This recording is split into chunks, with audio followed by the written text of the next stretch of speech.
laughing with Vincent about it. Like, I was expecting Chernobyl, like, but it's an indoor place. Like, the seats aren't faded or anything.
I've got so many screens on there that I don't know which one's which. This is Hand Raised Guys presented. I was like, I hope this is right. Hand Raised Guys presented by Comer Heating and Air, Southern Air Conditioning and Heating. I'm Neal McCready. That's Chase Parham here on this Thursday evening. It's getting dark. It's 5:03 p.m. A little late, but not terrible. Not terrible late. Lots of content up at rebelgrove.com. More content up at MPW Digital, frankly. I need to write a basketball story. It's probably going to be later tonight, early tomorrow. Chase has a basketball podcast that's out, Real Tree Rebels. Is that right? Yeah, that's what we did with that one. Yeah. Talked to former Ole Miss coach Rob Evans, who's in town today with his wife. They were a guest of the basketball program earlier today at practice, and they will be honored tomorrow night when Ole Miss entertains Sam Houston State at Tad Smith Coliseum. There you go. Which is what we were talking about momentarily ago. Yeah, we're brought to you by Comer Heating and Air. Southern Air Conditioning and Heating. Same great products, same great people, just different names. If you are in Oxford, Batesville, Tupelo, that area, get in touch with our friends at Comer, 662-8011-777. If you are from Hernando, DeSoto County, Memphis, that area, get in touch with our friends at Southern, 662-429-4429. This will be one of the Friday Oxford Exxon podcast. Get you through into the weekend. Chase, what's going on there? Yeah, so last chance for catering for a football game. You get that on Saturday against ULM. You got ribs, you got pulled pork, you got tons of options for that. But more importantly, Thanksgiving is next week. Look, turkey can be a hassle. A lot of ways to screw that up. You don't want to be that guy that screws up the turkey. Let them handle it for you. Anywhere that there is a Sweet Daddy's in Mississippi, they'll take care of your turkey. They do. We talk about this every year, and you guys use it a lot. So I appreciate you for doing that. They will smoke the turkey for you. You drop it off, have it thawed, has to be thawed. They will not thaw your turkey for you. Thaw it, send it to them, put your name on it. That's important too. When it's like in the smoker, they need to know whose is whose. And then they will get it to you. Pick that up on Wednesday. So, yeah, great option there for that. And then this weekend, enjoy the games, the Beer Cave, all the alcoholic beverages you need there at the Oxford Exxon locally. And again, we're in the Clark Ford studio. We are Clark Ford's in Amory, Mississippi, 662-257-1900. Call that number. Ask for Corey Clark. Tell Corey what Ford product you're looking for. He'll send you a quote within 15 minutes in business hours, right to the bottom line. No hassle, no haggle. You get your quote, and the rest is up to you. You can shop that quote around. You can do what I've done, what I recommend that you do, and that's hop into a Clark Ford today, 662-257-1900. The Campbell Clinic Hotline will be open momentarily. It's in Oxford now, the Campbell Clinic is, not the hotline. The hotline's in Oxford too, but the Campbell Clinic is as well. 2608 South Lamar Boulevard, Suite 102, just across the street from the cottages at Hooper Hollow. The Campbell Clinic provides full-service orthopedic care, everything from sports medicine to foot and ankle surgery to spine and total joint care to pediatric orthopedics, physical therapy, and more. To book an appointment, go to campbellclinicoxford.com or call 901-759-3111. Walk-ins always welcome at the Campbell Clinic. Monday through Friday, 7:30 a.m. to 4 p.m. We will have a post-game show on Saturday afternoon. It's probably not going to start like right away at the end of the Ole Miss ULM game. It might be like 45 minutes, but we will have one. We'll do the football stuff right off the bat. And then if you guys want me to, I'll stay. I'll take calls. I'll chat with you. Chase might stay a while. He might leave. I don't know. It's up to him. He's doing me a big favor on Saturday. We're flipping roles on Saturday. I'm kind of excited about it. I haven't been all the way at one in a while. There you go. Now it's ULM. Now, last time I covered a Louisiana directional school, white running back ran for like 280 and the bear put a thing on his head and thing went pretty sideways. So I'm just heads up here in case Saturday gets weird. Do me a favor. If you ever go to Ruston, do not call Tech one of the directional schools. They will lose their you won't get out of Ruston. That's fighting words. Dude. I mean, I'm just going to walk into, Johnny's Pizza and go, hey, look. Yeah. That'd be the last pizza you ever have. It'd be a rough day. But we'll start probably around, look, Chase, do me a favor. We're flipping roles. He's going to go cover the game. I'm going to host the show. I'll have a column written anyways. You'll end up getting probably more written content than you normally would, certainly from that contest. So, we'll start spinning ahead to Mississippi State really fast on Saturday. But we'll have a post-game show. It'll be probably 2:45, 3 o'clock before it gets rolling. I'm going to Oxford's playing host to Clinton in high school soccer on Saturday afternoon. Full disclosure, I believe in being transparent. There's no point in hiding it. Yeah. As we talk about, Clinton is like the Yankees. So Clinton's the best program in the state, probably the best, one of the 2 or 3 best programs in the country. They've not lost a match in 2+ years. Is that right? Yeah, they're amazing. So Oxford plays them in Oxford on Saturday at 1. So as soon as that game's over, I'll head back here. We'll host a show and I'll stay with you for at least through the 2:30 games. If you guys are calling and want to chat, we'll do all that. So we'll have all that to you. That'll be brought to you by Dead Soxy. They welcome you to the winter sale event of 2023. Buy more, save more. The more you spend, the more you save. So stock up on gifts, stocking stuffers, and don't forget a little something for you.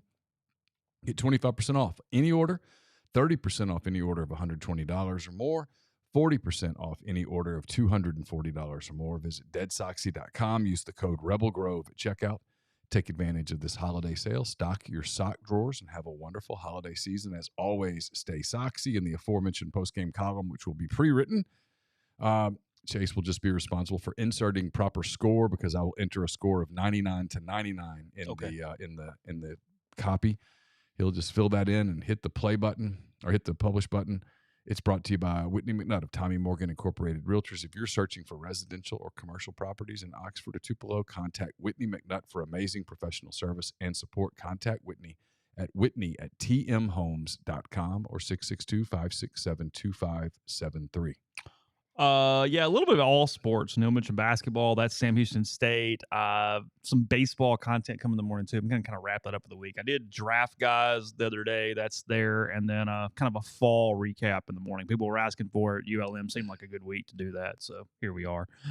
That'll be out. The interesting thing with that, and I'm not staying on baseball more than 90 seconds, is I was asked by somebody today, how good are they? And what is fascinating about that was, and I was talking to somebody on the staff about this the other day, if you transported us back in a vacuum to like 2012, you would look at the roster and go, oh, that's one of the best 5 teams in the country. Mm-hmm. The problem is that you don't know how good everybody else is, and the whole damn league has gotten so much better that you have no ability to compare yourself to other teams and know what they're doing. Mm-hmm. Like, it's just impossible. You look at Ole Miss and go, oh, that offense is really good. But is it?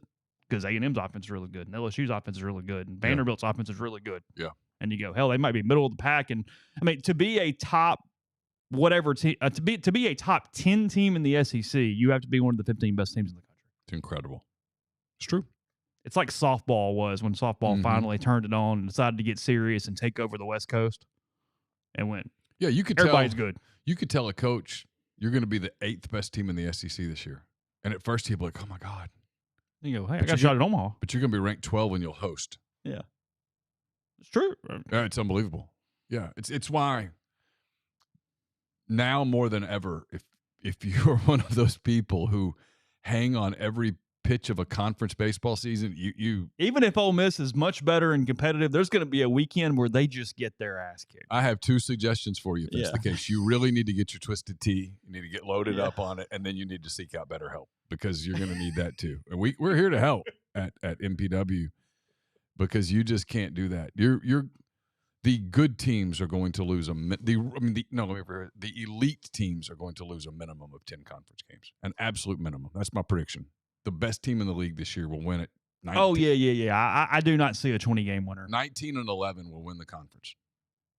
Yeah. How about that? That's true. 19-11 will win the conference. Okay. 13-17 will get you in the tournament. There'll be 15, a team that will be 15 and 15 will host. About to say there's going to be a sack of hell 14 and 16 team that goes in as a 2 somewhere, and some host goes, oh yeah, for sure. There's too many quality teams. Mm-hmm. It's been that way. There's just the investment level in that sport's gone up, and the same applies to basketball. Yeah, so just that's the heads up on that. I'm going to run through it. There's some good, there's some bad, there's whatever. They got a ton of portal guys, but we don't have any idea on pecking order of what that means yet at all. It's just impossible to know at this point. So is LSU playing Dayton right now? That appears to be true. Yes. I might find a remote. We can get that on TV. Some on LSU basketball that is going on. The SEC has played pretty well so far early in the league. I know that first night or two, everybody was kind of like whatever, but there aren't many dogs in this league right now. Everybody's playing pretty well. No, there are no dogs. No, it's just it's a really tough league. It is too early to say whether anybody's great or not. Tennessee got some votes to be first place and first number 1 in the country this week. They're legitimately good now. To this point, Sam Houston State, speaking of, they are 2-1 on their season. Is that right? Do I have that correct? I think that's correct. I'm pulling it up now. Oh, sorry, 1-2. They lost one of those games, so maybe they're not as good as I thought they were. They beat Pacific at Pacific, that is in Stockton, California, 64-57. They lost to Utah Valley at home in Huntsville, 79-73 in overtime, and they lost to Oklahoma State in Stillwater, 85-70. So a 15-point loss there, and then headed to Oxford for tomorrow. And again, the Tad Smith game. They were going down. They were up 3 on Utah Valley, and they got outscored by 3 in the second, and they got outscored 15-9 in the overtime to lose 79-73. Dayton leads LSU 64-62 with 2:52 to go. Okay. Oh, we got it. All right. Yep. So where's it at? College of Charleston? It appears to be the case. So some tournament? Yeah. Shriners Children's Charleston Classic. That was a bad-looking shot. The equivalent of that in a baseball, the Shriners is in Houston. So Charleston for basketball, Houston for baseball. It's not a bad arena. I've never been to Charleston. I've always wanted to go to Charleston. Yeah, I haven't either. Never been. I've heard it's cool. That's a really good arena. Neat. Okay, anyway. You had a media op for basketball today? We did. We had a media op. Chris Beard's really excited about the Tad Pad game. He might be more excited for the Tad Pad game than anybody else is excited for the Tad Pad game. He's fired up about the Tad Pad game. You know what's interesting about it? He's a big basketball. He thinks he's one of those guys that likes, I like to walk into stadiums. I think he likes to walk into arenas. You think he likes the arenas? I think he likes to just walk into arenas. Like big games got played here. Yeah. It's funny because I just kind of hung out over there a little bit today because I was waiting on Rob to show up. Not in a bad way. I was early because I wanted to make sure he was not waiting on me. So I was just kind of around. And again, he was at practice. He flew in this morning. He spoke to the team, and then once he got done with that, we did the podcast. It's up right now on MPW Digital. But they were putting the finishing touches sort of on Tad Smith for tomorrow. I walked around, and I laughed with a couple people that I guess you walk in and you haven't been there in years. I made the joke that you're almost like expecting Chernobyl or something because we just haven't been there, and we all know what it was like and the difference in that in the pavilion. But the seats haven't really faded. It looks exactly the same for the most part. It's just sort of there. But my point was, all things considered, it looks all right. It's like, yeah, it's fine. It's whatever. Now they had to put the video board back up. It is the original video board without the screens. So you got all the scoreboard part, but not the video screens in the top part of it. And there's like some cords hanging down and stuff. But hey, it's cool. Whatever. It's one game. They've had to repaint the 3-point lines because the distances have changed since they were Yes. in Tad Smith Coliseum. It's been a minute. They got to get like some stuff off the floor that was there. I'm assuming for like the dance and cheer people who use it every day. Because look, the building is still lived in. We were talking about that before the thing. It's not like it's just been shut down and locked up and whatnot. The ticket office, the athletic foundation, both have their offices in there. I mean, I did the interview today in Denson Hollis's office, which was Rob Evans' office when he was the basketball coach at Ole Miss, because they were using that facility for the coaches' offices at the time.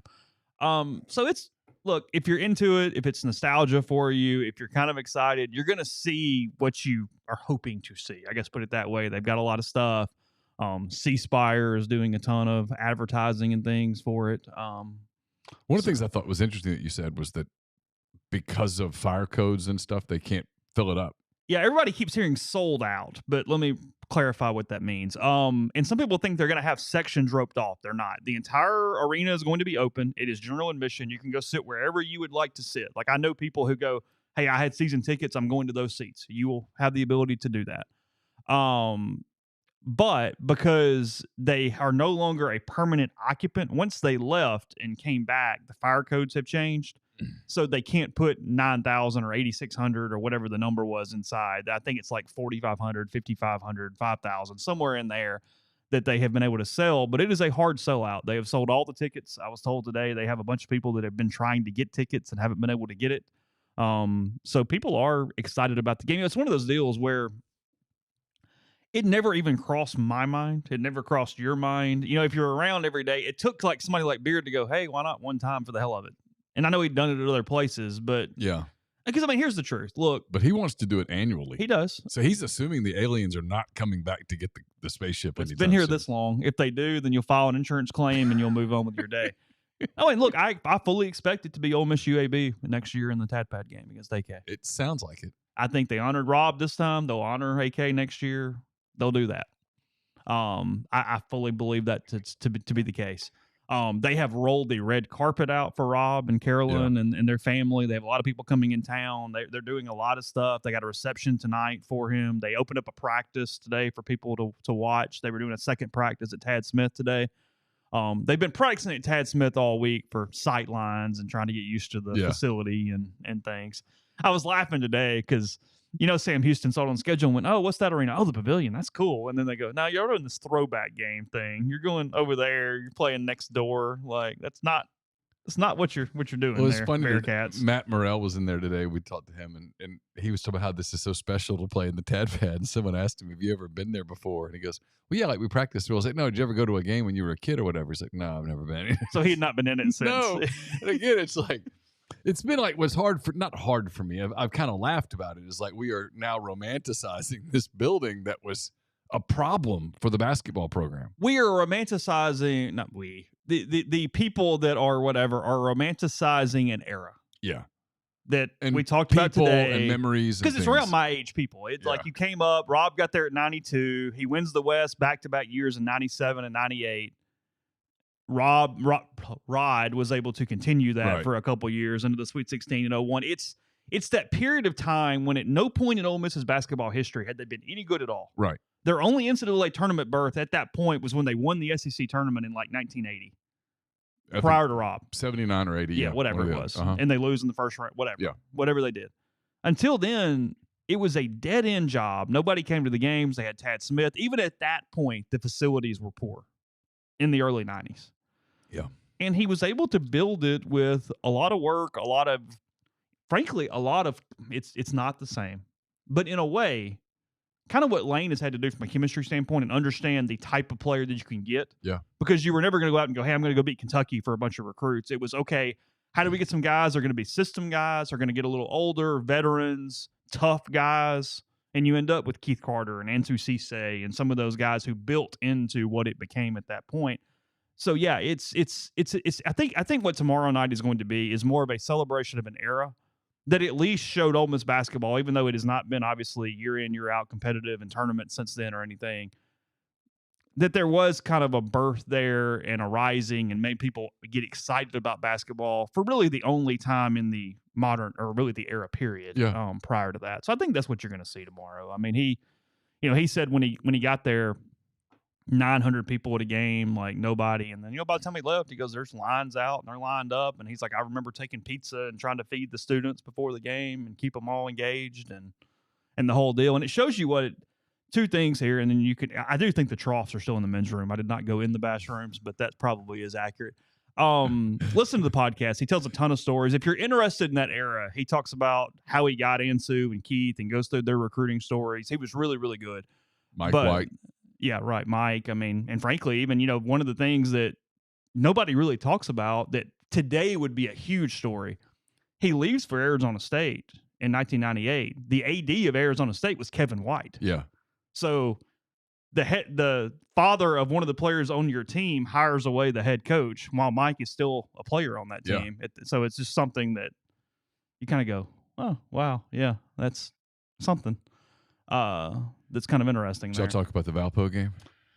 He said that he has never watched the Valpo game again. He's seen highlights because he's like, he can't escape it, but he's never watched anything on his own free will of that game. He's actually pretty good there. He mentioned a couple things in the last minute that I'd never heard as far as what sort of happened, what he might have done differently, sort of things along that, and just not even upset for him as much as upset for the fans and the way the bracket opened. There's always the what if, because there was a run that was so available there at that point. Yeah, they could have gone Elite Eight, Final Four. Also, I'll give a couple things away because he's a really interesting guy. This is probably something and I know you knew Coolidge a little bit. Did you know that he actually signed Coolidge ball to play at New Mexico?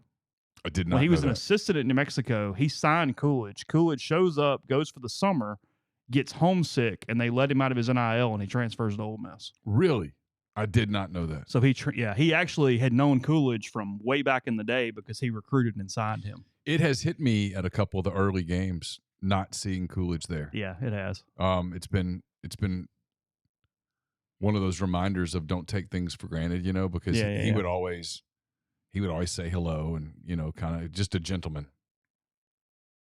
To the point where you almost kind of forget that dude was like a hell of a player back in the day, because now he was older and he didn't move as well, but he was such a gentleman that his presence has been missed a little bit. Yeah. Not a little bit, a lot bit. He talked about that, and then I had no idea the level of player that he was.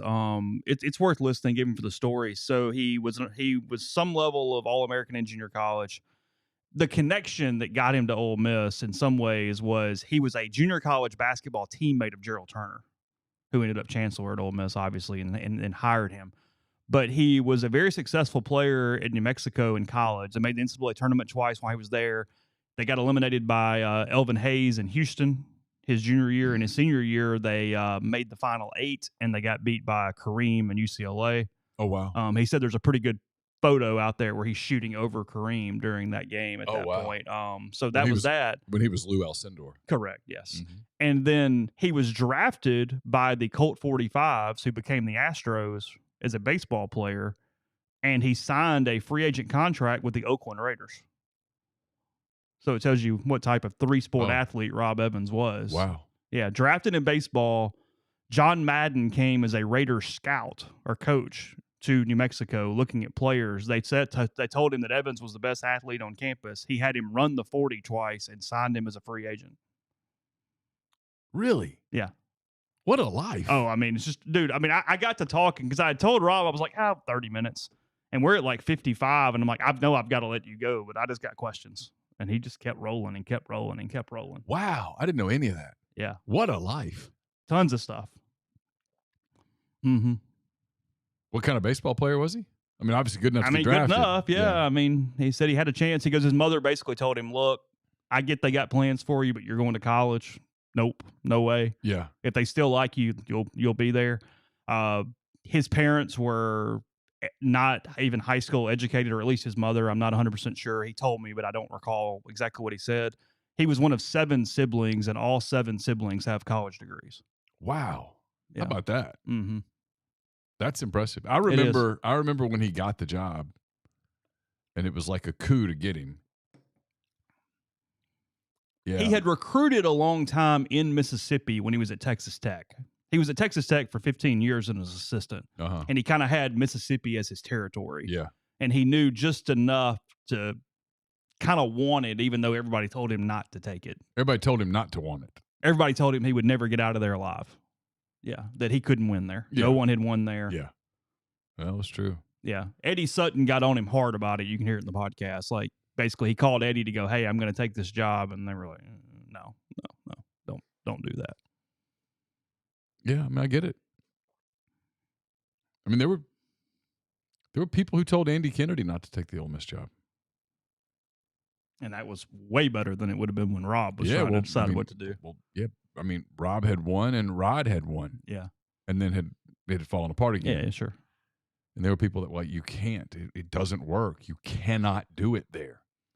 I tell you the lack of respect, and we know the media. We know how this works. In 97, they win the West, go to the tournament, have the entire team back. They had no seniors in 97. That's Ansu and Keith and all those guys back.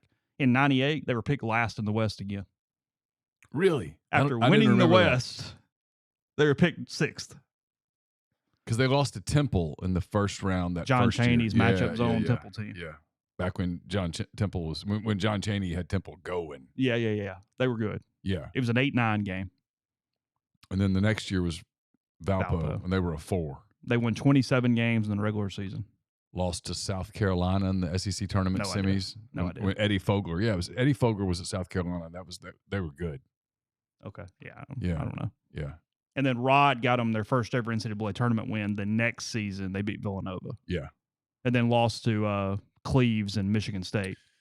I saw the Villanova game from a hotel in Covington, Kentucky, just across the bridge. It was as far as I could get. I was covering Auburn. Auburn was a 1 seed. They had won in Indianapolis on Thursday and then again on Saturday. And the newspaper sent me to Blacksburg, Virginia to cover Auburn's women's team in the NCAA tournament. And so I left on Sunday morning and got through Cincinnati, and it was as far as I could get. The ice storm hit. Oh, really? Yeah. And I got into I think it was a Holiday Inn.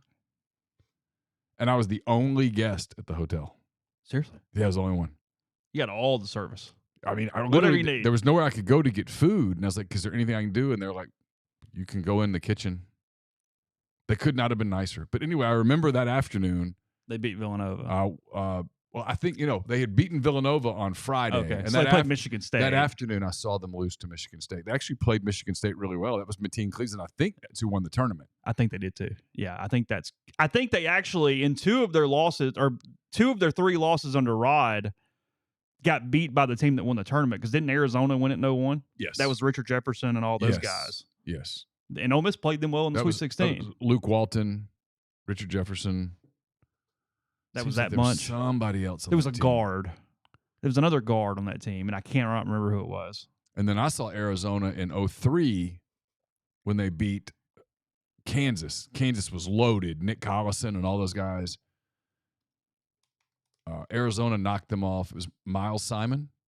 That sounds right. And they went on to win the national championship. That Arizona team, yeah, I would say they were probably good enough to win the national title. We'll go ahead and call it that. Gilbert Arenas, Lauren Woods, Luke Walton, Jason Gardner, Lamont Frazier, Richard Jefferson. Gilbert Arenas was on that team. Wow. Yeah.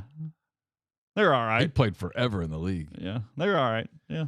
Webb, thank you for the super chat. He says, couple of questions. Any Arch Manning transfer news? I've not heard anything. Not a word. No. About that. What are your thoughts on Dabo going to Texas A&M? It's out there. Is it really? Mm-hmm. Okay. It's out there. Do you think Dart and Judkins will be back next year? I think Dart will be back. Yeah, I do too. And I would bet on Judkins being back, but if you told me we had some drama, I'm not surprised. You'd have to set the over-under for me to even think about it at 1.5. And I'd probably still go over, but go, okay. And then I can't tell both of you how great the shows are. Happy Thanksgiving. Thank you, Webb. Appreciate that very much. I've heard nothing about Arch. No, I haven't either. I don't think Arch Manning intended to play this year. I don't think that was – No. I don't think anyone in his – Nobody said, hey, he's going to go knock out Quinn Ewers. Yeah, I mean, it just wasn't. And the fact that Ewers is coming back for next season, I don't think that's going to discourage him either. In fact, I think that was part of the plan. Now, if he's not playing in year 3, you have a problem. Yeah, sure. But yeah, last thing on that. Yeah, I mean, look, somebody says they're some of my favorite teams. You got to watch that build if you're an Ole Miss fan during that period of time. Yeah. Got a lot of guys that weren't highly recruited, just showed up. Frankly, took a lot out of Arkansas that could have played for Nolan and them there at the end of it. And well, actually, they benefited from Nolan having so good, having Arkansas where they were, where Arkansas was recruiting nationally. So they could sweep in and grab guys like that. Well, typically, I mean, he didn't have room for Anthony Boone. He didn't have room for Keith Carter. Probably wished he'd made room, but he didn't have it. Mm-hmm. They were recruiting all over the country, and they were playing that unique style. So he was recruiting a certain kind of the player. 40 minutes of hell. It was legit now. I'll tell you this. That was a fun era because Kentucky had it rolling. Arkansas was a national power. You had Ole Miss was getting good. Auburn was pretty good sometimes. Alabama was good. South Carolina, Eddie Fogler had them going. There were some SEC tournament games in that era that were just awesome. Well, he mentioned, and this might not have even been on air, so I don't think I'm giving anything on the podcast away. I just sort of asked him in passing. I said, it's like the year before you won the West. Did you realize what was up? Like whatever. And he said, I did. And he said, everybody was jumping on me. He goes, at that point, been there a while, hadn't won. And he said, we started like 0-4, 0-5 in the league. And they're going, oh, this is again. He goes, but our schedule. He said, we opened with Kentucky, lost to Florida, which was Line Kruger, and they're rolling. Lost to State, who went to the Final Four, and lost to Georgia, who was rolling at the time. And I guess that would have been like Jim Herrick during his year or whatever. And he said, he was just on. And he goes, no, get through this, and we're okay. It's just we're not there yet. Yeah. It was all those teams that were Sweet 16, Elite 8 type teams. Hey, caller, you're on. Who's this? Hey, give me a beer. Yeah, so hey, how are you? Good, how are you? I'm good. I wanted to know what y'all are doing with the line this week. And should I take it, or should I just should I not touch it? And that's it, really. If you can if you can get a first half, if you can get a first half line, take Ole Miss minus whatever in the first half. Oh wow. And then, I mean, 37's a big number, but I think they're going to cover it. Jeffrey and Chase don't. I wouldn't be surprised if they don't. I think that Monroe's, I do like that first half line. That's Monroe's good. bad, but look, Lane's got to get starters off the field. I mean, he can't risk it because the turnaround's 5 days. If you sprain an ankle on Saturday, the odds of you being ready to go on Thursday are not good. Oh, the Egg Bowl's Thursday? Yes. I was hoping it was Saturday. Damn it. That's NFL. Oh, gosh. And then also, we're getting Trout. Trout to Philly. It's over. Trout to Philly? Yep, it's over. What's that trade going to look like? We'll just give him like a AAA pitcher, probably Griff McGarry, and then maybe send Stott over to him, and we'll get Trout, and then we're going to probably go get Ian Happ. That's going to be interesting because Ian Happ has a no trade clause in his contract, so that's going to be. What are you sending to the Cubs for Ian Happ? We might send him Stott. You already traded Stott to the Angels in the Trout trade. You going to trade? Oh yeah, well then I guess we'll send Casty to the Cubs. Oh, you going to trade Nick Castellanos to the Cubs for Ian Happ? Yeah, he's a good trade guy. Yeah. He doesn't stick around anywhere. He was a good player for a day in October, and then he just sucked. Yeah. Yeah. Yeah, I don't think either one of the deals you just drew up are going to be accepted by everybody involved. What's your prediction for Eagles Chiefs? Eagles Chiefs? Yeah. Oh, I'm going with my roommate. I know. That's what I remember that. What's the score going to be? Right now I think it will be close for a half. Yeah. I think they'll take the lead in the third quarter. I think Brandon Graham has a huge sack on Mahomes. And then I think Hassan Reddick does something psycho, and we win 31-23-ish. I think shut down Mahomes does something dumb and throws it right to us. And okay. I think Hassan's going to run up on Travis and just push him down and say, "Where's Taylor, bitch?" Oh, it's a big night. I mean, the parents are meeting for the first time at the Yeah. game Monday night. Yeah. It's a big event. Big night. Flyers winning the cup. Flyers winning Stanley Cup, right? Yeah, who cares about hockey? Oh, wow. Whoa, be careful with that in the Northeast now. Whoa. I got a feeling. No one up here, none of the people that I hang out with like it. It goes Eagles, Phillies, and then 76ers if they're good. But the Flyers just aren't good. And Well, the Sixers are good this it's year. really just Eagles. Oh, the Sixers. Oh, my gosh. You want to talk about NBA? Yeah, Sixers are good. Joel Embiid MVP. Tyrese pretty Maxey right now would win comeback player of the year. Right this moment, it wouldn't even be close. No, he's good. He's good. That kid might be. He's not the next Steph because Steph's a little bigger than him, but he could be the next LeBron, maybe. Yeah, next LeBron, absolutely, absolutely. Are you going to the Ole Miss Temple game up there next week? Is it up here? Yeah. What day is that? I don't know. Next week, maybe week after, something like that. No, because I come back down there. I fly from Kansas City to home Oh well, sorry. for Thanksgiving, so I guess I'm gonna miss it. That's a bummer. I'm sorry. Yeah, well, it's okay though. You'll have the Yeah. Eagles Super Bowl championship to warm you up soon. Yeah, I think we'll win it. I don't know. Kind of worried about the Lions. Not at all worried about the Chiefs, but worried about the Lions. Yeah, It makes sense. Well, yeah. What have the Chiefs done that's impressed you? They won the Super Bowl. And that was last year. Yeah, it was last year, and they're still pretty good. I mean, they still have that. What's the quarterback's name? Mahomes. He's still there. Good God, at a preseason tournament. Jesus. Got Mahomes and Shut down Pat and Mahomes and Maauto, both on that team. You know who we got? The best quarterback in the league, Jalen Hurts, baby. I mean, God Almighty, he's the greatest. And then we got my man AJ. Yeah. And then we come at you with a little Swift. Yeah. And Swift's going to go big. Swift's going big Monday night. 150. Oh, okay. He'll have 150 on him. Wow. After you go, call us back in. Let us hear about it. How it went. Taylor Swift's a traitor? Okay, all right. Be good. Yeah. Well, yeah, she's from Philly, and now she's a Chiefs fan. Yeah, I know. Well, love will do that to you, you know. Look at you. You're in Philly, right? The things. Yeah, but it's a little different. Not really. It's kind of the same exact thing. She's not even hot. Oh, come on. She's not even hot. She's worth $1 billion. Well, I guess money will do it to you. In the words of, speaking of basketball, in the words of the great Andy Kennedy. What if we lose? Oh, no. What if we lose on Monday? That'd be the worst. It's a regular season game. It means nothing. Yeah.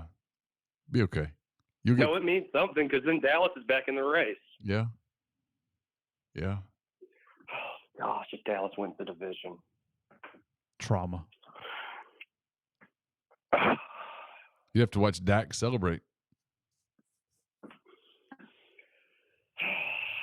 Have to watch Jerry Jones celebrate. Yeah, it's true. But you'd have Mike Trout. Worst human being on this earth. Yeah, it'll be fine. You'd have Trout in that Stott deal, so you'll be good. No, I don't want to trade Stott, though. You don't want to trade Stott. Okay, well, let's work this thing out. So Stott can't go. So it's a AAA pitcher and who for Mike Trout? How you can get how do you get the Angels to say yes?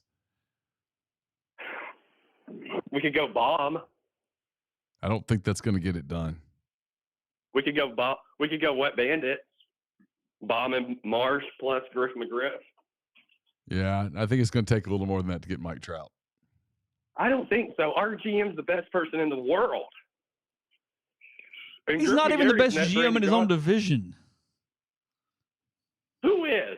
Anthopoulos, for sure.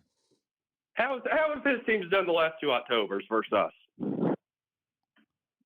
Yeah, that's not really the point. That's not the point.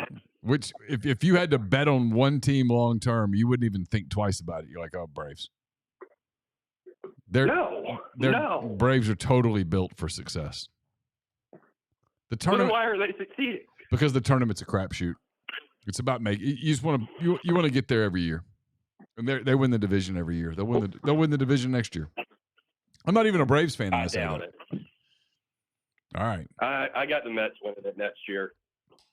the Mets. Yeah. All right. Okay. All right. You enjoy Monday. enjoy Be your, safe. yeah, Let us know. Enjoy your trip. Okie dokie. Just correcting myself here because I looked it up. That year before Ole Miss won the West, they opened at Georgia, at Kentucky, Arkansas State, Florida, all Sweet 16 or better type teams there. So they started 0-5 in the league, and then I got to call Roy Kramer and go, "Hey, who'd they end up? They beat somebody to break that streak, and then they went on a run. Their first win was against number 21 Auburn Yeah, at Tad Smith, 82-69. that was when Keith got up on the table celebrating. Was that them? I think so. Okay, I don't know. Pretty sure. Okay.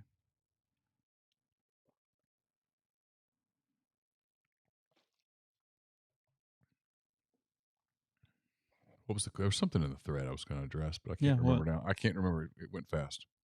Oh, they wanted to know Ravens Bengals tonight. Ravens minus 3.5.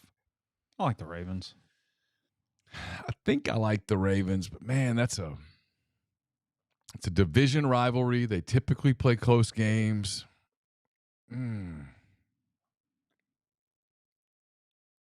think I go Ravens minus 3.5. Okay. But taking the points with the hook's not the worst idea there. Taking the points in the hook with Joe Burrow and Jamar Chase, it's not a terrible deal. You got a chance. Hendrickson is going to play. T. Higgins is not. The Ravens have some injury issues as well. Short week. To be honest with you, I wouldn't bet that game. That would not be. That'd be way down the list of NFL games I'd take.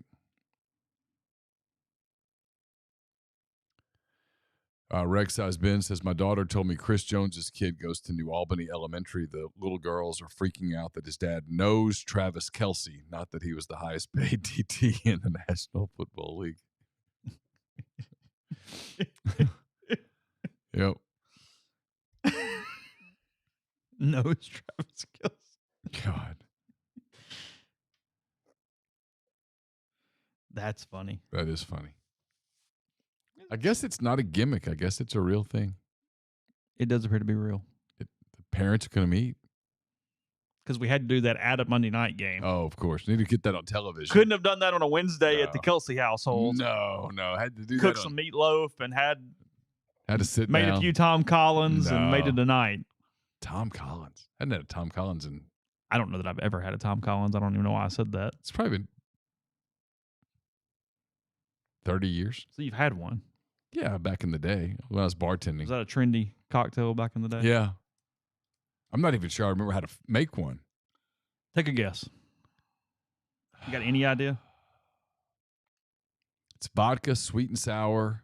Already missed. Gin. Oh, it's gin. 2 ounces London dry gin. Okay. 1 ounce lemon juice, freshly squeezed, whatever. Okay. 1/2 ounce of simple syrup. Yeah. Club soda to top. Lemon wheel garnish. Maraschino cherry garnish. That's disgusting. It doesn't sound. That's not my thing. It's not crazy different than. I like a real daiquiri. I like a gimlet. It's not stupid off of those. But I'd rather have lime than lemon. Because that's just served over ice, right? Yeah. Yeah. I'd rather have lime than lemon in my cocktails. A tequila sunrise.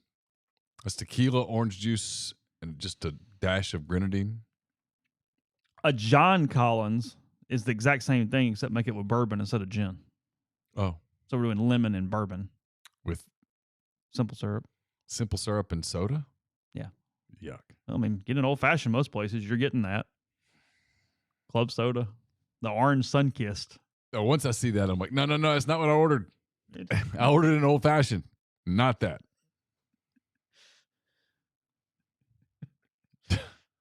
So bad. Yeah, served in a Collins glass. When they start muddling all the fruit. Hammering away at the You're orange like, and no, the cherry. no, just take the rind.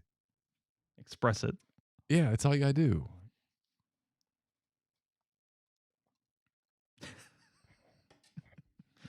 That's why I don't wear pink shirts. I already got a cat and like fruity drinks.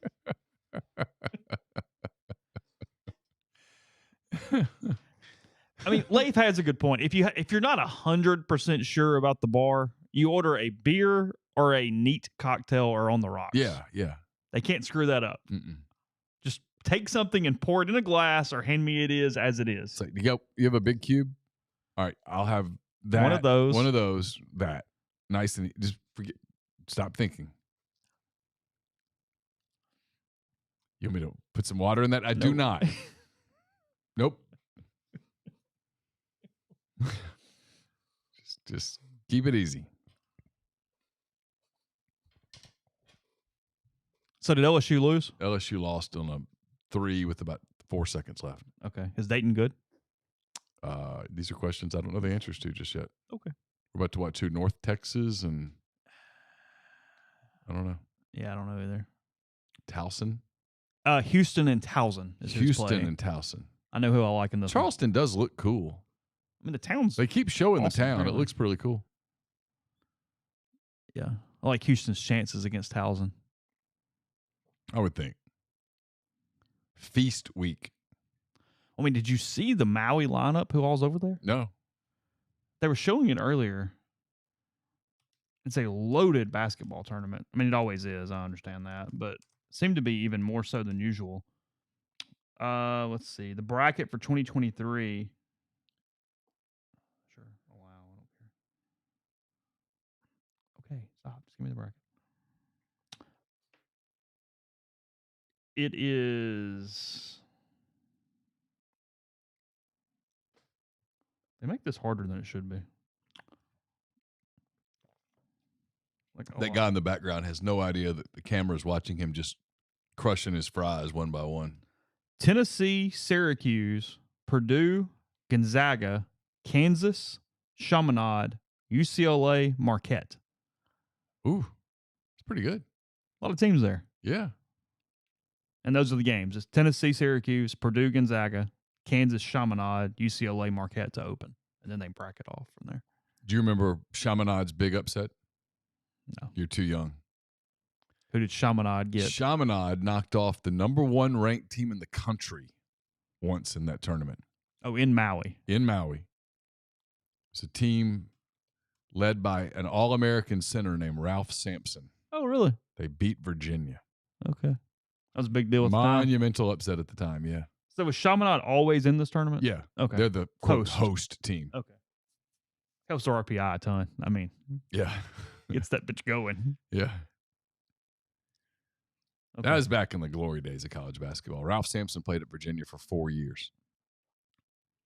Yeah, I mean, finished, like, going back to the conversation, you just don't see, like, it's that crazy build like that where you're getting the guys and the 4. It's a different era. I mean, the closest you get is baseball where they have to stay 3. Yeah. Yeah. I think it's one of the reasons baseball's so popular down here is you get to know the players. Oh, it's 100%. Yeah. No, 100%. But, I mean, that was back when, like, those guys that won the national title for Jim Valvano in 1983, you'd watch them play so many times on ESPN because ESPN showed so much ACC basketball. I mean, it felt like I knew those guys, Sidney Lowe and Derek Wittenberg and Thurl Bailey and all those cats. They were on TV all the time. And as a kid, I mean, I was 13 years old. I mean, I watched all those games. Mark Price played for Georgia Tech, and Brad Daugherty played for North Carolina, and Lynn Bias played for Maryland. My God, what a player he was. And, yeah, I mean, all those dudes. It was incredible. Like when North Carolina had James Worthy and Sam Perkins and Michael Jordan and Matt Daugherty, who went on to become a coach, and all those guys. Georgetown had Patrick Ewing all those years, and St. John's had Chris Mullen and Bill Winnington, and It was just a different era. I mean, it was just college basketball it was bigger than the NBA. Had that, and then you had the Big East and the that's what I mean. Yeah, the Big East was a monster, and all the coaches, Lou Carnesecca and Raleigh Massimino and John Thompson with his towel and Jim Calhoun and Boeheim. Jim Boeheim. It was amazing. Rick Pitino was at Providence. Billy Donovan was his star point guard. Took him to the Final Four. Did you read the big pullout feature in The Athletic on Pitino and his starting over thing? Yeah.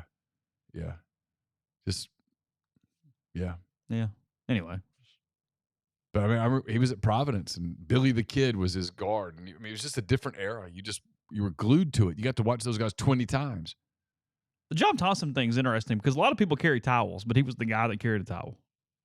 Always. Yeah, always It over became a thing, to that level. Doesn't his statue there have the towel? Isn't he kneeling down with the towel over his shoulder? So. I would think so. Give you 100 MPW digital bucks if you can name Chaminade's mascot. What is their nickname? I would have had Chanticleers. I don't know. Silver Swords. Silver Swords. Didn't have that coming. They play in the Pac West. Okay. I do give them credit. They have high expectations. They have the Elite Eight on their schedule, on their website. Just letting you know, in case. They're currently 1-1 on the season. They've played 2 Alaska schools so far. Oh. So they get a little step up in competition with Kansas on the 20th. It's going to help their net. Yeah. They play Hawaii High-Low tonight. Okay. Yeah. So. Snoop says, does Pete have any concerns about ULM's high-powered offense? He does not. He was not concerned about ULM at all. In fact, Pete could find no film of ULM. He did show why some of the things that happened against Georgia happened. Oh, sorry, Dewey's. Yeah, if you Golding was where I had in my head when you said that. But I'm going to assume that he found film. Pete Golding probably has no concerns either.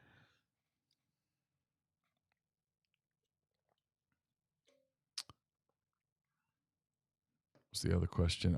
Reg, Ben wants this hoodie. It is a little big. I've lost a little bit since Craddock gave it to me, but if you knew how hard I had to work to get this hoodie, you'd understand why I'm not giving it away until another one's in my hand.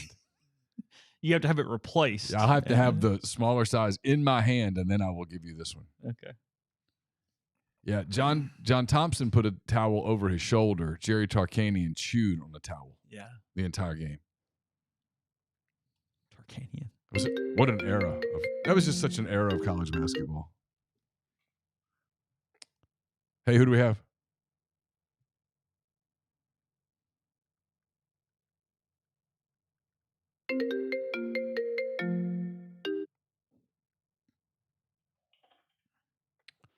Hey, who do we have?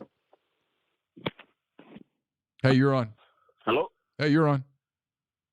Yo, what's up, guys? Yeah, it's Grind. My bad. Hey, My Grind. bad. What's up, man? So, yeah, man. Shoot. Oh, man, just, the regular enjoying the show. Man, I mean, things have – now, look, my weekend was real, I'm not going to say weird. It was up and down, man. I mean, I guess Hugh Freeze has some vendetta or something that he's got to take out against Arkansas. I was so surprised about that game, man. I was so surprised, bro. He's calling the plays now. You're fine. What the hell's the problem? You're good. Doggone it. If he just done this dadgummit just a little bit earlier, y'all be undefeated. Man, look, man. They starting to play good. They flipping some guys. I'm trying to stay away from the pixie dust. I'm trying to stay off the fan pixie dust, man, right now. Because I know, man. I know, bro. He's gonna let you down soon. He's going to fail you soon. But the roller coaster's still going up. It's still climbing. It hasn't hit the bell curve yet. You're good. No, go ahead. It's fine. He's gonna win some games. So I mean, he's gonna knock off a big one. Brian. He will. Got one coming. It's bad that I was was it bad that I was on Monday? I was like, man, you know what? Screw it. and I called Auburn to make sure I had my Iron Bowl ticket. Like, I'm setting myself up, man.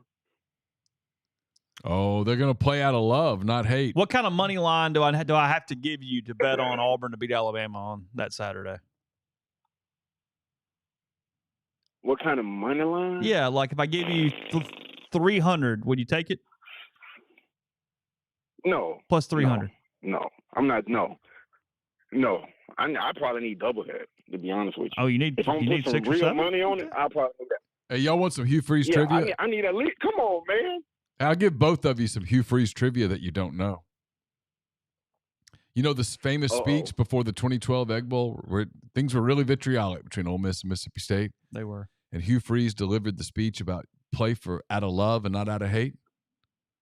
Who do you think wrote that speech? I don't know.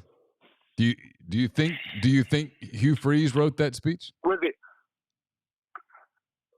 Oh, see, okay. This is the same speech where he's talking to the recruits, where he's like, "Yeah, got guys from Cali and whatever, and we need a little help."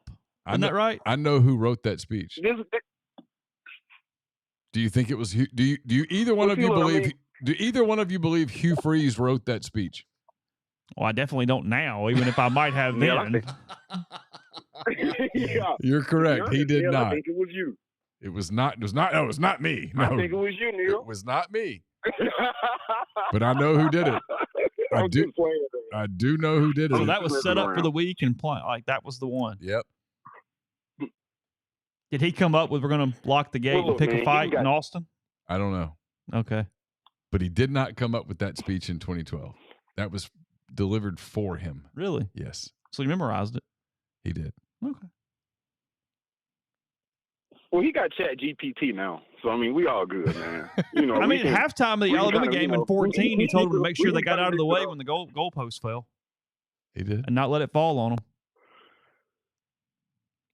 Okay. I'm just saying. Look, you guys are just reliving the good times, man. Hey, I mean, you know, hey, look, from hopefully some I doubt it though. So you're saying you won't be shocked if Auburn wins that football game? I'm not saying anything like that. Well, no, it's cool. Now you're putting words. Now you're putting. Look, that game's weird as hell. Look, if you told me Auburn won it, sure, whatever. I mean, hell, but sorry ass Brian Harsin really could have won the game. I mean, should have won the game. I mean, but no. Yeah, but I mean, to be honest with you, man, I'm happy they're playing better. Seems like, you know, they recruiting may be all right. And so, you know, I mean, I was just like, hell with it. My family is really my family members. They're all sucked in. So I'm like, you know what, the hell with it. I'll go with y'all, I'll be all in. So whatever. So I'm with it. Who hires their coach first, Mississippi State or Texas A&M? Ooh.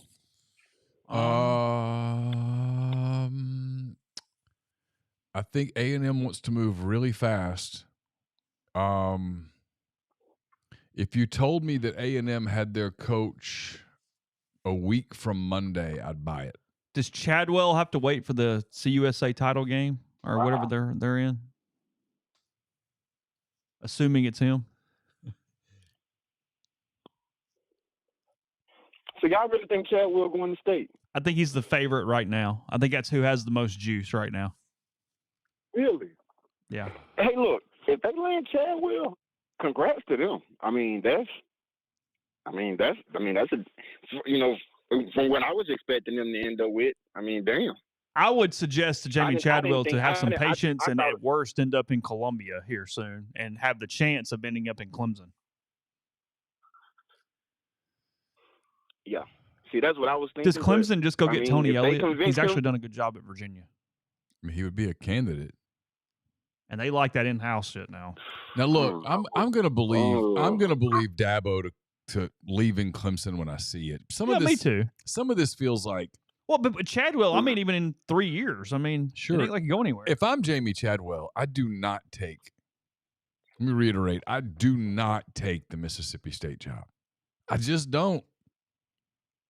I don't either. I don't get why you would. Liberty is such a cushy job. You can win. Well, and it's been proven now. I don't get why he would leave. It's been proven now that you can leave there for a big job. Hugh Freeze left there for Auburn. He's winning. Hell, he's winning right now more than Freeze did. So he's going to have opportunities. He won at Coastal Carolina. He's winning at Liberty. He's going to have opportunities. I just don't, man. He's making $4.5 million a year at Liberty. I mean, you got to be. Someone's got to talk me into like because I mean, I get it if the coach is making 1.5, right, and state offers him 5 or 5.5. You go home and you're like, honey, I don't know how we turn this down, and she says we can't. We just got to do it. And then he spends the next 2 days talking himself into how he's going to win because that's just human nature. But if you're making 4.5, and you probably could get them to give you 5. And State's going to give you 6. Is that really worth $1 million? I don't think so. And by the way, his 4.5 includes a house. So he's not even paying the mortgage. Oh, dog. Did we find out if he just bought Freeze's house on the hill? He has Freeze's house. Does he really? And apparently, Liberty paid for the house. Oh, and he lives in the house. It's his. Okay. What's a typical mortgage for a house like that? $5,000 a month minimum. Yeah. I was about to say Oh, minimum. Okay. Probably way more. It's probably $10,000 a month, $20,000 a month. I don't know what the hell it is, but he's not paying it. That's one expense that's not coming out of his $4.5 million a year salary. So when I hear them talk about the job, and here's just, I guess, paraphrasing what they say. They say, we're going to go after Chadwell. Chadwell don't get it. And we're going to go after Summerall. And then, there's no way Summerall can say no because he's making 1.5. And then when Mississippi State offers you 5, you're going to take it. Unless you really believe. Fans, don't worry. Unless you really believe you're getting the Kentucky job down the road. And I do think John is.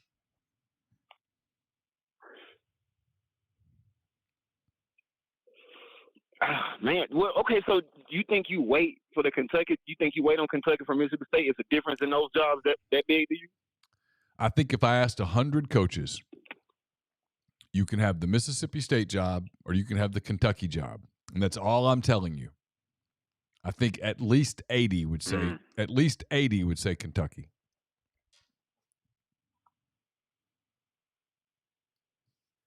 Yeah. I agree with you because their expectations are real. I mean, they're easy going. I mean, to be honest with you, man, and they're gonna pay you what they paying Stoops. I mean, yeah, I'm with you. What's weird about A&M is that the whole fuss that's coming out of there, especially with their fans, is that we don't want a guy that wants to come, for the big check. We want a guy that wants to, be the coach at A&M, not because he's getting paid, big money. And basically, their big thing about their show today was kind of like how Jimbo had came if they wouldn't have offered him all that, all that money. And they were all like no. And so they said, that's the problem. We need to find a coach that just wants to be at A&M. So I'm gonna be interested to see what they end up with. Because, I mean, everybody thinks they're kind of big stick swinging, but it seems like the fans kind of want like a common like grassroots guy. You know what I mean? If you get what I'm saying. By the way, Shohei Ohtani just won American League MVP for the second straight year. And I think if you look at the picture of him, he's petting his dog, but the way he's doing that is very clearly indicating that he wants to play for the Cubs. I mean, it just feels that way. If you look at the picture, it just feels like. Oh, wow. Oh, my God. It feels like he's trying to say something. He's wearing a gray top on top of blue pants, Cubs colors. The dog kind of looks like Clark the Cub a little bit. He's trying to tell us something. Uh-huh. Hey, your Colorado bet's still looking under right now, right? Dude. Oh, my gosh. I mean, the football gods. I mean, bro, this is great. This is just so great. I told my brother, I said, you son of a gun, look at you now. I can't wait to see you next weekend. So, yeah, man, that was awesome. Just how their season turned around. I listen to Colorado podcasts every day, and I'm like, yeah, man, give me all of this. I need this. Yes, sir. Straight into my veins. So who's left? Who do they have left on the schedule? Man, we got Washington State and Utah. If they go 1-1, I win the bet. And you're if good. They go 1-1 in these last two, Colorado's not beating Utah. So I feel good about this, man. I'm gonna hit y'all with a trivia. Now look, this one's gonna be different. It's 3-piece trivia, and I'm only gonna give you guys four on each one. You're only gonna get, you get not 4 guesses, but you get 4 times to get wrong. All right. Because I don't want to just hold you guys up. This one feels harder. All right, go ahead. And I didn't get. All right, and I mean, you guys did great last week, so we're gonna see. All right, question 1. College football playoff era started in 2014. Only one team has scored at least 10 points in every game since 2014. Who was that one team? Okay, hold on. Only one team has scored at least 10 points in every regular season or game in general since 2014. Every game in general since 2014. Only one? Mm-hmm. Only one FBS, only one Power 5 team. Oh, it's Power 5. Okay, that helps. Because I was about to throw some weird stuff out there. Only one Power 5 team has scored 10 points in every single Iowa. game. It's not. The one that comes to mind immediately is a Big Ten school. It's going to make you surprise you. No, it's a powerful Big Ten school. They scored at least.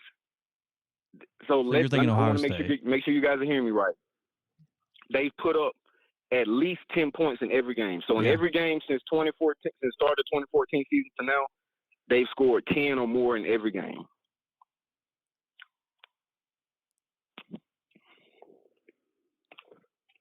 I mean, we get 4 wrong guesses. Has Alabama ever been held under? I think that's too obvious for Ryan to be asking. Okay. I mean, off the top of my head, that would be a question to ask, but I just have a feeling that, although I can't think of the top of my head. All right, we get 4 guesses. Yeah, go ahead. Ohio State. Ohio State is incorrect. Okay. And you don't have any idea of like how many times or what their score was or anything, obviously. So, okay.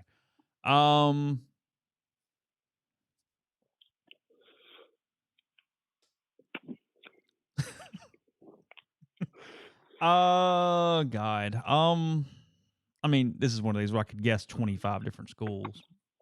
I mean, they have to win a ton because, I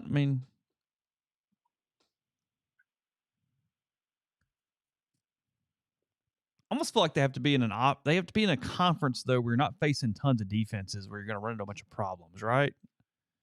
Yeah, I mean, so a Pac-12, but like Pac-12 or Big 12. But Oregon, didn't they get shut out by Georgia a couple of years ago when his first game there? It was like bad. They didn't score like 3 points or 7 points or something. Yeah.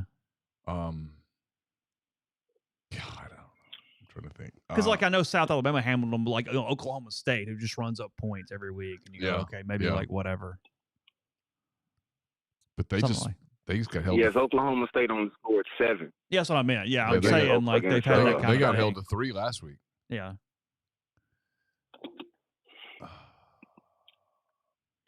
I mean, I'm kind of drawing a blank. I'll just go with Austin. I mean, again, this doesn't matter. I'll go with Austin. LSU. LSU is incorrect. Okay. Just throw one out there. Has anybody ever held Alabama under 10? I mean, guess it. What are we going to do? Alabama. We don't have an axe to our throat. Alabama. Ding, ding. Alabama is correct. Alabama has scored 10 We're points. way overthinking that. I just thought you wouldn't give us that if it was Alabama. It was kind of right there. The closest Alabama got was the 10-0 win over LSU when Jalen Hurts was the quarterback. All right. The next one. There are I'm not that one seemed kind of hard. So I'm not gonna do the teams that it's 4 teams that have scored 10 points in every game except for one since 2014. But I'm not going to do that one. I'm going to finish you guys off with this one. In the college football playoff era, there is only one team that has not made the college football playoff, but yet still has a winning record versus top 25 teams. They're the only team in the college football playoff era to not make the playoff, but have a winning record versus top 25 teams. FBS. Who is this team? FBS team. Power 5. Power 5 team. Yep. Power 5 team. Top 25 teams, but never made it. Has a winning record against top 25 teams, but hasn't made it.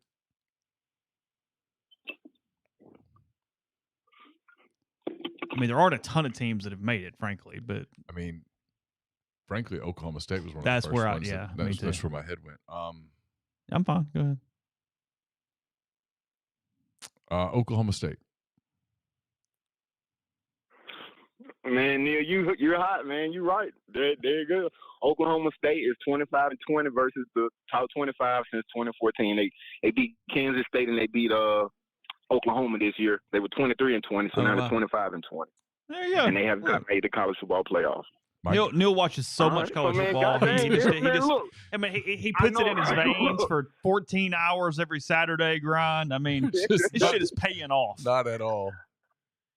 Hey, when they say my man is too biased to have a vote, I disagree. I mean, shows like this just show that he's not, man. Thank you, Grind. I'm way too biased. My fandom just disqualifies me from being objective as a college football writer. There's no way I could do it now. You know, I did it when I worked in Mobile, but I can't do it. I can't do it now. I understand that, man. Look, I'm gonna leave you guys with one. You guys can just let this fiddle your brain as you guys continue to show. Only 4 football players ever have won a Heisman, a national championship, and a Super Bowl. Just think about it. If you can name those 4, I'll put it in the chat later on in the stream. You guys have a good show, man. How many players? 4. Heisman, a national title, and a Super Bowl. 4. Okay. Thanks, Grind. All right, man.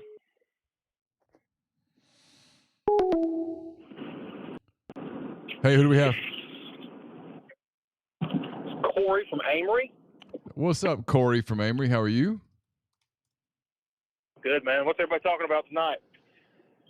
We did a little trivia. We talked a lot of basketball today for some reason from the late 90s era of the Ole Miss Rebels. Gotcha. Yeah. Were you a big basketball guy back when you're finishing high school, Corey? I saw us win the West, AK's first year.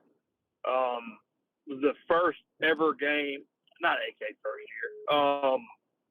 One year, Keith Carter was playing. Didn't we win the West? 1997. That is correct. First game I ever went to, yeah. All right. Do not miss it. That place, as my username would indicate. While Corey is talking, to Grind's question, I do think Bush would be correct in the chat. And then I think Marcus Allen is one of the other ones. That's kind of the one I had in my head that I felt like I always knew. Oh, yeah. Sorry, go ahead. And Joe Montana's one. Is he? Okay. I don't know. Montana won the Heisman, right? I have no idea. I don't know the answer to that. Didn't Flutie win the Heisman? Yeah, but he never won a Super Bowl. Yeah, the question is national title, Heisman, and Super Bowl. I always thought it was pretty interesting. I can't remember his name right now, but I think he's the offensive line coach at Wisconsin who used to be here. Jack McNeil. He snapped the ball to Flutie. Yeah. On the Hail Mary play. Huh. That is an interesting note. Yep. What Yep. First time in Major League Baseball history that both MVPs were unanimous. Oh. Ronald Acuna Jr. and Shohei Ohtani. Oh. Where's your meter at on Shohei? I refuse to get my hopes up. I'm super nervous, and I just be happy when it ends, and I can go ahead and get the disappointment over with and get over it. Gotcha. Yeah. What about you? Yeah. I don't know. I don't follow it near as close as you. I don't listen to. I have enough MPW podcasts that I have never listened to a Cubs podcast. I don't think. Really? Yeah, I don't think I have. Text me later and tell me one that if I was going to start here. Okay. A Cubs podcast? It's probably the CHGO Cubs podcast. It's probably the best one. Brett Taylor and Sahadev Sharma do one, but it's pretty erratic in the off season. Like they did one the other day. It was the first one they'd done in a month and a half. The CHGO one, you have to skim through it a lot, but they're pretty good. CHGO. You think we end up with Bellinger? What's that? You think that we end up back with Bellinger? No, I think he either ends up with the Yankees or the Giants. It doesn't sound like the Cubs are super involved there. Okay. I got you. Well, it's kind of an ugly basketball game the other night. Yeah, in a lot of ways. That is not incorrect for your summation. It's going to be a struggle for a bit. I was not pleased when you said the other day that Sam Houston State was actually pretty good. Yeah, I don't think they were. I think I was wrong. I know they've had some. I think they've had like a little bit of like conference tournament success and stuff. But I looked them up. They lost to Utah Valley this year, so I mean they can't be world beaters. The more amazing thing is if any of those stats were correct, and Ole Miss lost 70-66 to Houston in a scrimmage because Houston is ranked 6th in the country and beating the cold hell out of Towson right now. Well, that's kind of why I said what I said the other day. Is I was very encouraged by that scrimmage, and either the notes were wrong or something. All right, guys. I was just checking. Hey, Corey, are you volunteering to run this Rebel Grove golf tournament in the spring? I will help, and if I don't know if you know this or not, but I have some experience with this. You did a hell of a job. Yeah, raised a lot of money. Yep, yeah. I'll definitely help. We just need to lock down a date. Don't do it during the mullet toss in April. I will not be in town. I'll be on the golf trip. All right, send me your dates and we'll figure it out. All right. See you guys. Later.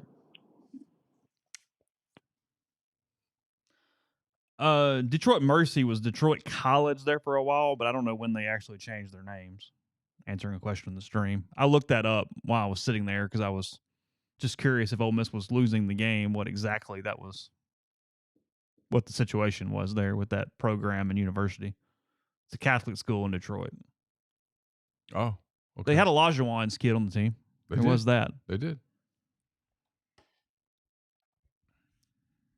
Charles Woodson is another right answer to the trivia question. Oh. Yeah. Yeah. Makes sense.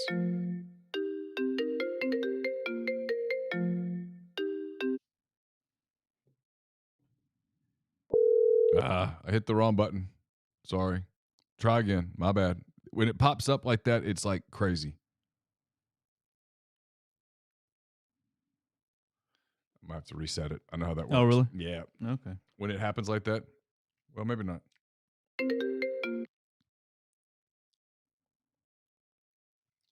Hold on, caller. I'm trying to get to you.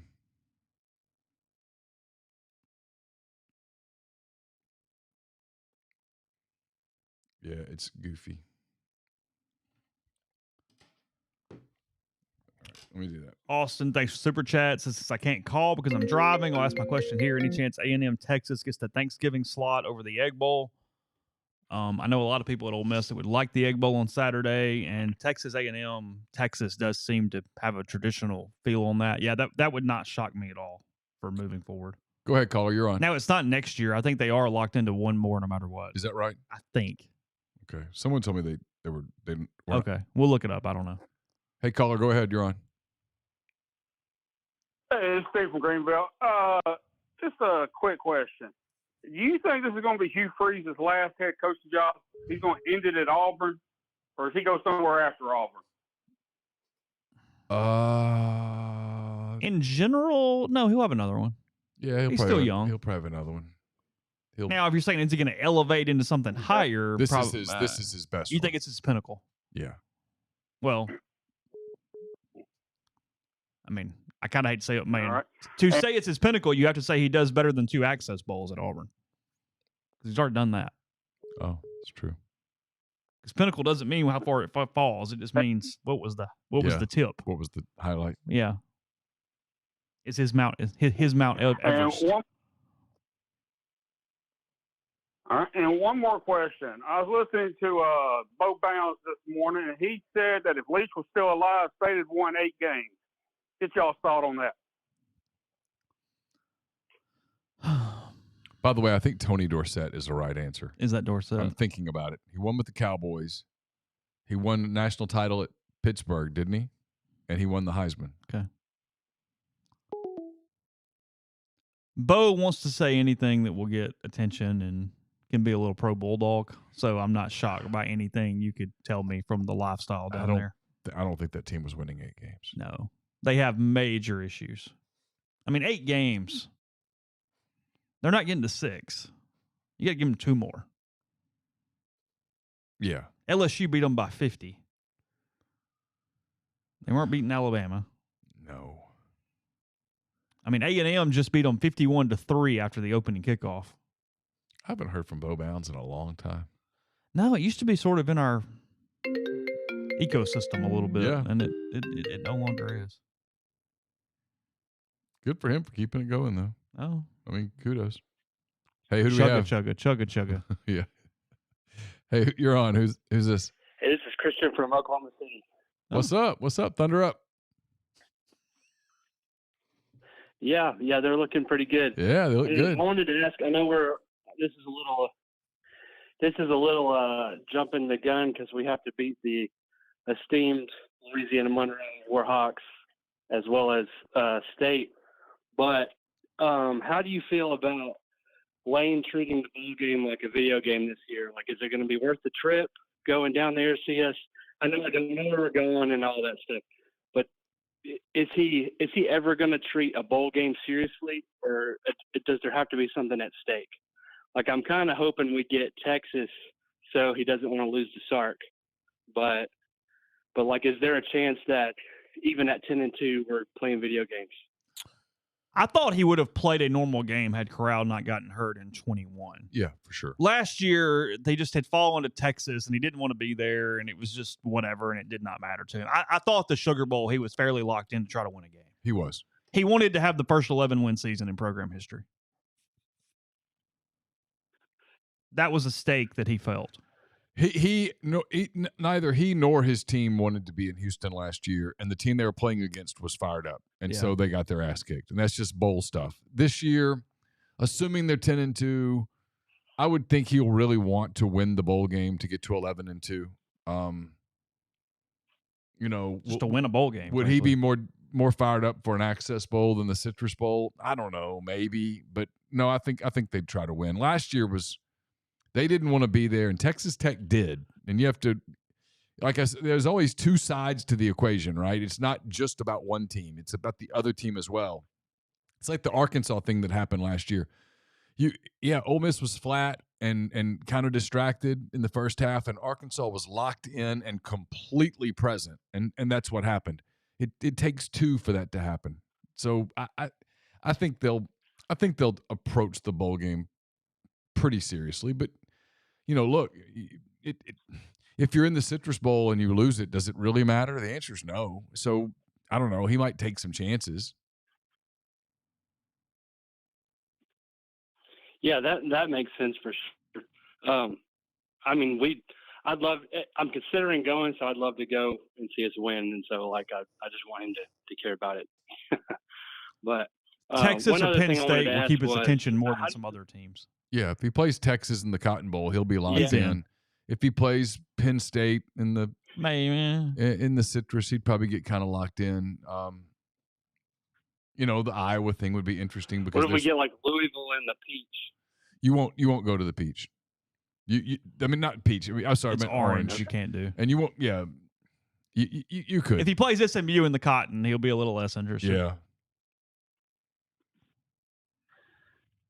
You're fighting being the away team. Okay, and that it's makes just a sense. tough game. Yeah. One other thing I wanted to ask was, how do you think this NBA in-season tournament is going? It seems to get like pretty good pub. I kind of understand it from like the soccer perspective of like trying to have something else going on in the middle of the season. But like, is it turning out? What do you think? It's turning out well or what? Yeah, I like it. I think most people like it. It's going to end up. They're going to have the games in Vegas that I think people will enjoy, and yeah, it's fun. I mean, it's cool. It doesn't. Some people act like it was going to take away from the regular season. I don't think it does at all. I think it actually makes the regular season a little more interesting when they play those games. Yeah, it's cool, and I don't think anybody's like overly serious about it, but it's fun. It makes a November game a little more interesting, which was the point.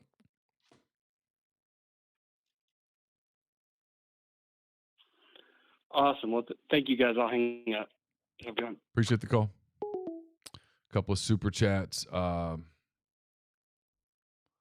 Memphis Rebel says, "Hey, just got here. First, we're doing good. Second, have you heard if Jackson is sitting out for the ULM game? I've not. I expect it seems to be all systems go. Expect he'll play and then grind." With the super chat, answers the question. He says, "Reggie Bush, Marcus Allen, Charles Woodson, Tony Dorsett were the ones who have won the Heisman, won a national championship, and won a Super Bowl. Joe Burrow," he says, "was the closest to being the first quarterback to do it. Devontae Smith, the wide receiver for the Eagles, was the closest to doing it next last season when he lost the Super Bowl. Devontae Smith won a national title at Alabama and won the Heisman." It's true. That is a fact. Burrow was awfully close. Oh. A bad third down pass interference call from being a play away. Smith was too. Logan Wilson did not hold on that play. It was a bad call. It was a makeup call, right? Wasn't that a makeup call? I don't think so. It was just I thought there was something right before that happened. Just a bad call. Can't believe he called that, matter of fact. I mean, you're a Texans fan now. It doesn't really matter. I know. CJ, my boy. What's the Texans like motto? Like, what's their thing? I don't know. Got to figure it out. What's their thunder up? And I'm not a Houston person. That's the problem. Can he get traded? I mean, in like 5 years, you're going to be a Rockets fan. No. Be a Texans fan. No, I don't like Houston. I need him to go to another That is a good place. point. You kind of like the Texans, and you can't stand the Rockets or the Astros. Yeah, I just don't like the city of Houston. Can we deal him somewhere? Can we deal him somewhere? Can we trade Tunzel and CJ to another NFL team? Yeah. Yeah. Do a package deal. I mean, just name a team. I'm cool That would with be it. really expensive. It really would. Pretty worth it. I had to give a lot of draft picks up for that one. All the draft picks. Yeah, even Mike Ditka would blush at that one and go, I don't know, too rich for my blood. Yeah. I mean, they're fun. You watched them much? Oh, they're great. Yeah, I know. They're fun. They're legitimate fun. The AFC team I find myself kind of flipping on a little bit. I mean, Laramie, who's always light on his feet, looks lighter on his feet than ever before. He looks happy. Well, I know he's got played for a lot of bad teams. I mean, he's probably going, hey, if I just hang on for a minute. He's doing this with like no super receivers. Yeah. Grind, my fan level for the Saints is just completely in the middle. I mean, like, we're following, we're here. But there is zero Super Bowl aspirations, and you're playing in this crap division. It's a pillow fight with the Falcons. It's a mess. It's fine. Whatever. It's all good. I'd feel a little better had we gotten that second ring, but yeah, it feels like a wasted era. I'm used to those as a Braves fan and a Saints fan. It's been going on 8 years since the Cubs won the World Series, and I'm kind of ready for another one, damn it. It's getting a little... Yeah. All the granddads out there going, Neal. Yeah. Decades, bud. Yeah. Decades. Well, the Red Sox waited forever and then got like 4. Yeah, I know. Once they started rolling them off. I just need Shohei to come do his thing. All the jerseys. Oh, so many jerseys. Will you get tired of me when I'm wearing a Cubs jersey for like the 47th consecutive day? You just got to keep mixing them up. It can't be one jersey. No, I'll rotate. Yeah, it's got to be like all 4 or 5. No, Houston's damn good. Oh, I thought you meant the Cougars. I could say, no, the Cougars are good at basketball. That's a national title contender. I'll even get the BP jersey just to kind of rotate it. I do like Minute Maid Park. Yeah, it's fine. Right there. It's a good park. It's fine. It's okay. I went to a game there 2 seasons ago. Saw the Yankees. Boston College at Pitt. Ugh. Brooklyn, Miami. Ugh. Clemson, South Carolina. Is that basketball? We'll find out. Sure, it's not like they're not showing a football game from back in the day. No, I wouldn't think so. I mean, don't put anything past the SEC. No, it's women. Oh, it's women's basketball. 43 to 6. 43 to 6. Yeah, I knew what you meant, Mitchell, once I thought about it for a second. And Clemson's 3-0. Well, not ready for that. They're 3-1 now.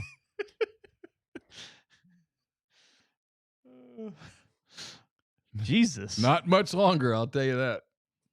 What do you think the Clemson coach's pregame speech was? Because she knew that was coming if it was 43 to 6. Yeah, just do your best.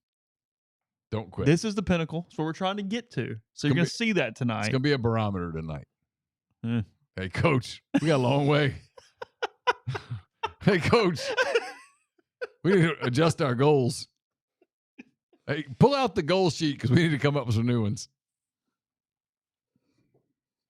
I did cover a high school basketball game back when I was doing that. I guess probably in college, and it was 2-0, and I walked out to take a phone call, and I came back in, and it was 52-2. A team was just running a full court press, and the other team couldn't get the ball in and across half court. It was a 52-0 run. No mercy. Oh, none. No. Not even a little bit. The Saints are very boring. That's a good point, Tupelo. Like they are. They are a boring football team right now. At least in the mediocre years with like Breeze and Peyton, they score a lot of points, just give up a lot of points and make me cuss, but they weren't boring. The NFL can get boring at times. It's the only knock on it. It really can. It can at times. And you get weeks where there's not a lot of good games, too. Like, it just sort of... I don't think the Ole Miss line... I mean, nobody's putting a ton of money on Ole Miss and ULM, but the line really hasn't moved all week. By the way, the first half line, I think, is 21.5. I like that. Yeah, I like the first half line. Ole Miss takes the ball, so you get the possession. Yeah, and they're going to score. They're going to score. They're going to score. And ULM's bad, and they're kind of on quit watch. Yeah, because why? I mean, why do they give a damn? I mean, they don't.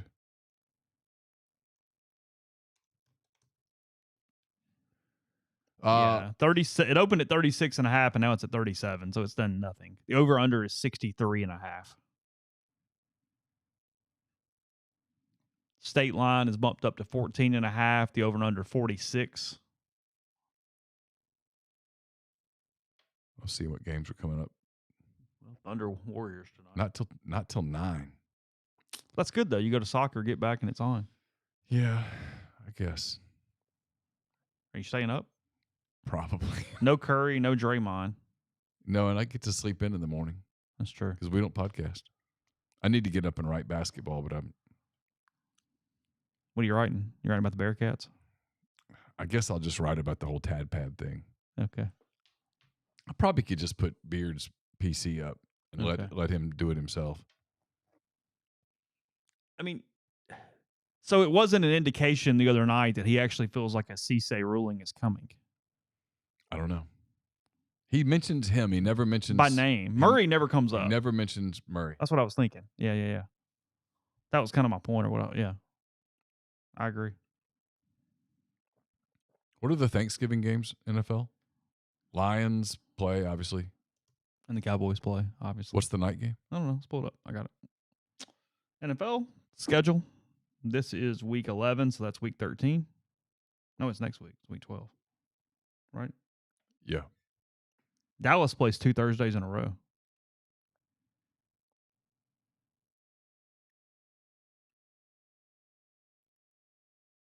Green Bay at Detroit, 11:30 a.m. That's a dog.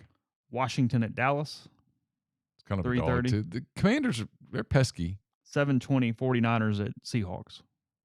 They hate each other. Yeah, you get that. Yeah. Miami at the Jets on Friday. Oh, there's a Friday game. Yeah. Oh, that's smart.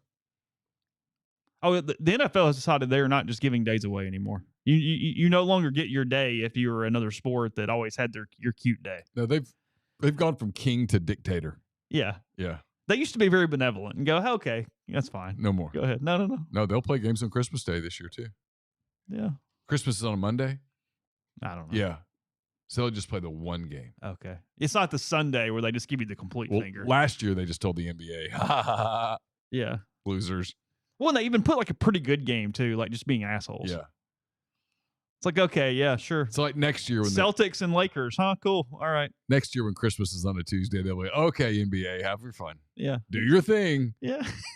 Go for it. Here's the ad. Christmas means the NBA, and the NFL's gonna be like, yes, on years that it's on Tuesdays and Wednesdays. Yep, it does. So big news. The news coming out from our big entertainer. Did Snoop Dogg, is he actually quitting smoking, or is this they set up to a Super Bowl ad? Did you see this? No, I did not. Snoop Dogg has announced he has stopped smoking marijuana. Oh, it's probably an ad. So does he have lung issues? And because he's been through a lot, or is he starting his own edibles company? Oh, could be. We doing that? Could be. It's probably that. Because he's all about the promotion and the dollar now. Yeah. So it's Super Bowl ad or edibles company, in my opinion, or maybe both. Or both. He's got the money to pay for an ad. Yeah. No, Ben, it's a different CSA. The answer is SESAY. Correct. This CSA is CISSE. Correct. Yes.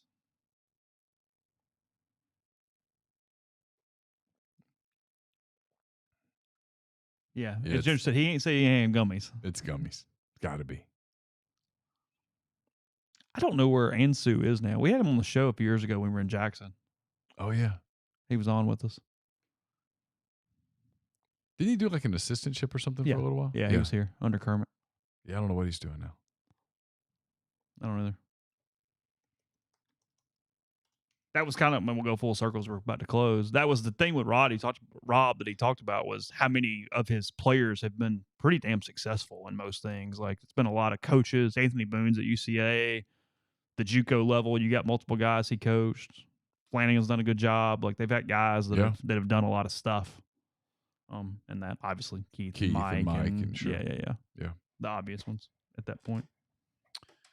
All right, we'll wrap it there. Appreciate everybody for being with us. Thanks to all the super chatters, everybody who participated in the stream. Thanks to all the callers as well. Got a Oxford Exxon podcast coming to you at 7. I talked to Gabe DeArmond about the whole Missouri, Ole Miss, Penn State, Access Bowl debate, all that stuff.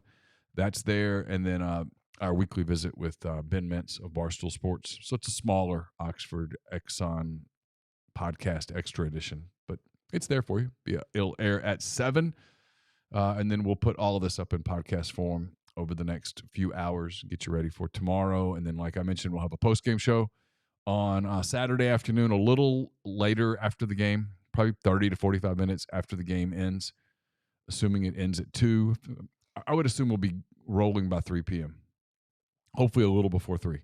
And we'll hang with you for a while on Saturday, and then obviously a full week a full beginning of the week of podcast next week as we get ready for the Egg Bowl, Ole Miss at Mississippi State. So for Chase, I'm Neal. Thanks again to the people at Comer and Southern for sponsoring Hand Raise Guys, and we will talk to you again on Saturday. Take care.